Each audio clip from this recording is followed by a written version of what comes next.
water was flowing into a place called the Pacific Ocean, which for the Pacific Ocean is only a drop. But for us, it's more water than we can use in California. So I'll get you some photographs, but it's a beautiful sight. The water is flowing in California, beautiful water from the Pacific Northwest and beyond, and it flows down, and instead of being routed out to the Pacific Ocean, and this has been going on for 20 years more in order to take care of a certain species of fish, which wasn't doing very well without water, I can tell you. So that's a big deal. It's like not reported. It's incredible. But California has a lot of water. That's going to take care of farmers. It's going to wetten up the land.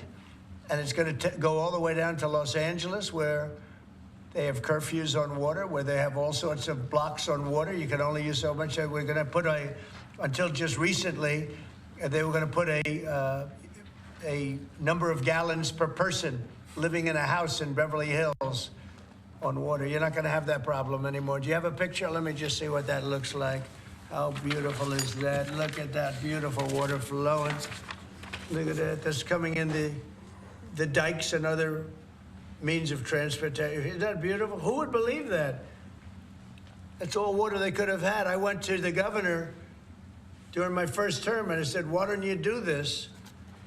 And they said they have an environmental problem with clean water. If this water were there, you wouldn't have had those fires. You had sprinklers. They make people put sprinklers in the ceiling of a home, and they had no water in them. With this, they would have had a lot of water in them. They would have all been full. That would have had you would have had a whole different deal down there. You probably wouldn't have had a fire, but if it was, it would have been small, would have been put out. You had the fire hydrants not working in California. So it's a beautiful site. These are canals that were built. These were all built. And you saw them for years. They were empty, concrete. They call them the V-shapes or the half pipes.